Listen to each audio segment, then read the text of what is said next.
इस मूवी की स्टोरी एक ऐसे लड़के के बारे में है जो कि बचपन से औरतों को सेटिस्फाई करने की ट्रेनिंग ले रहा था। अपनी ट्रेनिंग को कंप्लीट करने के बाद वो कितनी लड़कियों के साथ घपाघप करता है, यही हमें इस वीडियो में देखने को मिलेगा। तो चलिए इस मूवी को शुरू करते हैं। मूवी के स्टार्टिंग में हम लोग साइमन नाम के एक लड़के को देखते हैं। उसके फादर उसके सामने बैठकर कुछ खा रहे होते हैं, लेकिन उसे देखकर ये समझ में नहीं आ रहा था कि ये क्या चीज है। उसके फादर एक सेक्सोलॉजिस्ट होते हैं जो कि हमेशा घर पर रहकर अपनी बीवी की टांगे उठाया करते थे। इसके बाद हम लोग साइमन की मॉम को देखते हैं जो कि काफी बीमार है। साइमन के फादर उसकी मॉम से बातें कर रहे थे, तभी उसकी बीवी उससे ये कहती है, आपने हमेशा मुझे घोड़ी बनाकर मेरे कुएं से पानी निकाला है और मैं चाहती हूँ आज फिर से आप वैसा ही करें। साइमन का फादर कहता है, तुम्हारी तबीयत बहुत खराब है और ऐसी हालत में अगर हम लोग वो सब करेंगे तब तुम्हारी तबीयत और भी खराब हो सकती है। लेकिन उसकी बीवी ये कहती है, मेरी ये आखिरी इच्छा है, जिसके वजह से साइमन के फादर को उसकी बात माननी पड़ती है। और इसके बाद ये लोग भयंकर घपाघप करते हैं। वो लोग इतने भयंकर तरीके से घपाघप कर रहे थे कि उनकी आवाजें बाहर तक आ रही थी। साइमन भी उनकी आवाजों को सुनता है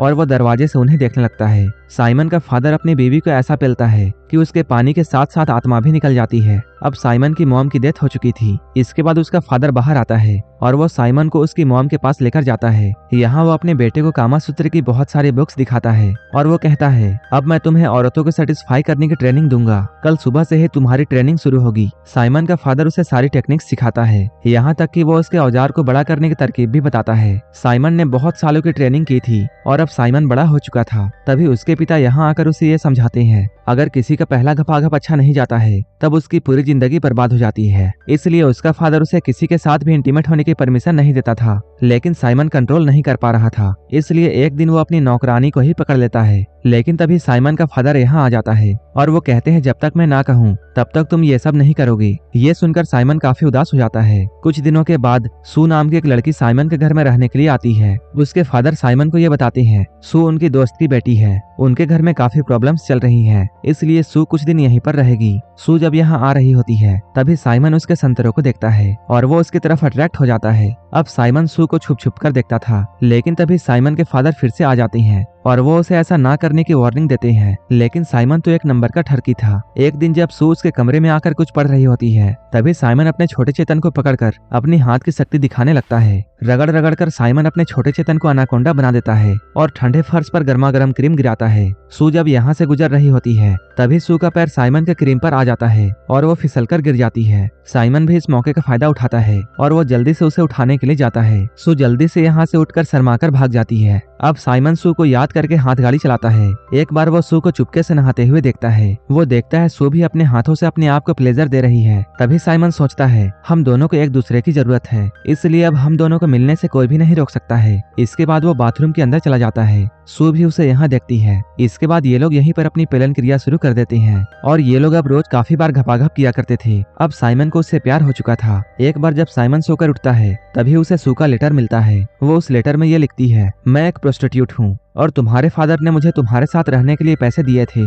ताकि मैं तुम्हारे ट्रेनिंग को चेक कर सकूं और अब मैं यहाँ से जा रही हूँ। इस लेटर को पढ़ने के बाद साइमन काफी ज्यादा उदास हो जाता है। तभी साइमन के फादर यहाँ आकर उसे समझाते हैं। वो कहते हैं, तुम्हें लड़कियों के पीछे नहीं भागना चाहिए क्योंकि तुम्हें अपनी जिंदगी में बहुत बड़े काम करने हैं। इसके बाद साइमन के फादर उसे एक सफर में भेजते हैं और वो कहते हैं, अगर तुम्हें इस सफर में कोई पसंद आती है तब तुम उसे अपने जीवन साथी बना सकते हो। इसके बाद साइमन अपने एक चेले को लेकर बाहर की दुनिया देखने के लिए चला जाता है। अपने सफर में चलते हुए जब ये लोग एक पहाड़ को पार कर रहे होते हैं तभी ये लोग थककर वहीं पर सो जाते हैं। अगली सुबह वहीं पर से एक नन का ग्रुप गुजर रहा होता है। तभी उनमें से जोई नाम की एक नन की नजर उन पर पड़ती है और वो लोग उन्हें उठाकर अपने आश्रम में ले आते हैं। यहाँ उन्हें लाकर उनका इलाज किया जाता है। इन सभी का मास्टर नन्स को यह बताता है, तुम्हें उन दोनों लड़कों से दूर रहना है। लेकिन जोई अब साइमन की तरफ अट्रैक्ट हो चुकी थी। इसके बाद वो एक दिन सारी नन्स को एक रूम में बंद करके साइमन को देखने के लिए जाती है। साइमन यहाँ पर सोया हुआ होता है। तभी जोई उसके हथियार से खेलती है। अचानक उसके औजार से पिचकारी निकलती है जो कि जाकर सीधे जोई के चेहरे पर लगती है। जोई ने ऐसा पहली बार देखा था क्योंकि जोई को बचपन में ही यहाँ लाया गया था। जोई ने पहली बार ऐसा कुछ देखा था, इसलिए वो बहुत डर जाती है और वो चिल्लाती है, सांप ने मेरे मुंह पर जहर छोड़ दिया है। इसके बाद वो डरकर यहाँ से भाग जाती है। इसके बाद जोई प्रार्थना घर में जाती है और वो प्रार्थना करते हुए ये बोलती है, वो हमेशा एक नॉर्मल लड़की बनना चाहती थी,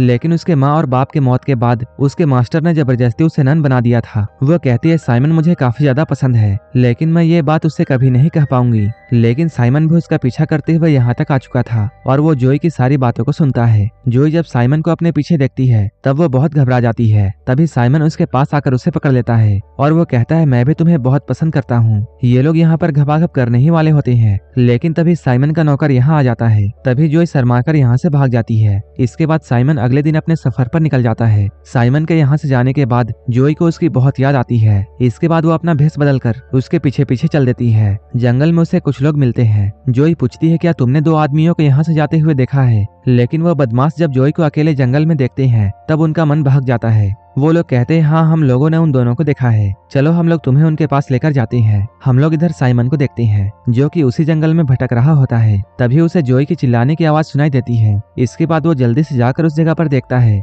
जहाँ से चिल्लाने की आवाज आ रही थी। तभी वो यहाँ जोई को पाता है जिसके साथ 3 बदमाश जबरदस्ती कर रहे होते हैं। यहाँ आकर साइमन इन तीनों को मारता है। इसके बाद जोई साइमन के गले लग जाती है और वो उससे कहती है मैं तुमसे बहुत प्यार करती हूँ। साइमन कहता है मैं भी तुमसे बहुत प्यार करता हूँ। इसके बाद ये लोग यहीं पर इंटीमेट होते हैं। कुछ दिनों के बाद साइमन को ये खबर मिलती है कि उसके पिता की तबीयत बहुत खराब है, इसलिए वो जोई को लेकर अपने पिता से मिलने के लिए जाता है। वो अपने पिता के पास जाकर ये बताता है जोई एक बड़े खानदान से है और हम लोग जल्द ही शादी करने वाले हैं। उसके फादर उसकी बातों को मान लेते हैं। इसके बाद इन दोनों की शादी होती है। आज इन दोनों का सुहागरात होता है। तभी साइमन का फादर उसके पास आकर उसे घोड़े की पावर वाली दवाई देता है। उस दवाई को खाने के बाद साइमन का छोटा चेतन अनाकोंडा बन जाता है। इसके बाद ये दोनों सुबह तक पेलन क्रिया में लगे रहते हैं। साइमन के फादर की मौत हो जाती है और सारी जिम्मेदारी अब साइमन पर आ चुकी थी। साइमन एक बार अपने नौकर के साथ अपने दोस्त के घर में गया होता है। तभी नौकरानी यहाँ उनके पीने के लिए कुछ लेकर आती है। उस नौकरानी को देखकर राजा उसकी तरफ अट्रैक्ट हो जाता है। तभी राजा की बीवी यहाँ आती है और वो उस नौकरानी को एक जोरदार थप्पड़ मारती है, क्योंकि उस नौकरानी की वजह से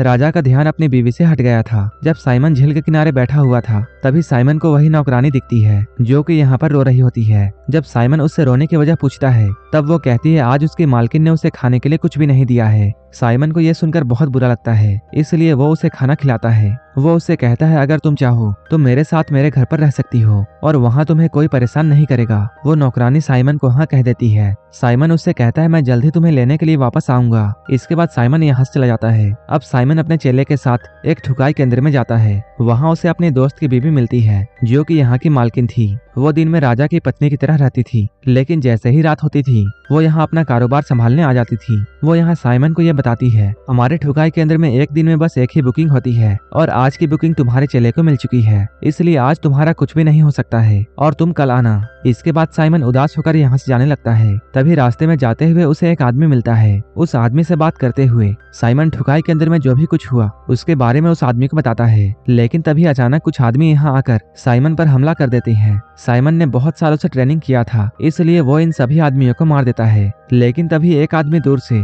साइमन को बेहोशी वाला तीर मार देता है, जिसकी वजह से साइमन यहीं पर बेहोश हो जाता है। ये लोग साइमन को पकड़कर एक औरत के पास लेकर जाते हैं। वो औरत अपने चेलों से ये कहती है तुम लोग साइमन का हथियार काट दो। साइमन कहता है तुम ऐसा मत करो, क्योंकि मैंने अपने हथियार से बहुत औरतों को संतुष्ट किया है। वो औरत कहती है अगर ऐसी बात है तो चलो एक शर्त लगाते हैं, अगर तुमने मुझे सेटिस्फाई कर दिया तब मैं तुम्हें जाने दूंगी, और अगर तुम ऐसा नहीं कर पाए तब तुम्हारे औजार को काट दिया जाएगा। साइमन अपनी पूरी जान लगाकर घपाघप करता है। साइमन के पेलन क्रिया को देखकर वो औरत बहुत खुश होती है। इसके बाद वो औरत अपना मास्क उतारती है। तब साइमन ये देखता है ये औरत कोई और नहीं बल्कि उसके दोस्त की वाइफ है। ये लोग यहाँ पर बहुत खुश थे। इन सब के बीच में साइमन उस नौकरानी को भूल चुका था जिसे ले जाने का वादा उसने किया था। इसके बाद अगली सुबह साइमन अपने दोस्त की बीवी के पास जाता है और वो उससे कहता है मैं आपकी एक नौकरानी को अपने साथ ले जाना चाहता हूँ। वो औरत साइमन से कहती है मैंने उस नौकरानी को पहले ही किसी को बेच दिया है, इसलिए वो तुम्हें नहीं मिल सकती है। ये बात जानकर साइमन बहुत उदास होता है और वो अपने घर पर आ जाता है। वो जैसे ही अपने घर में पहुंचता है तभी उसे जोई की आवाजें सुनाई देती है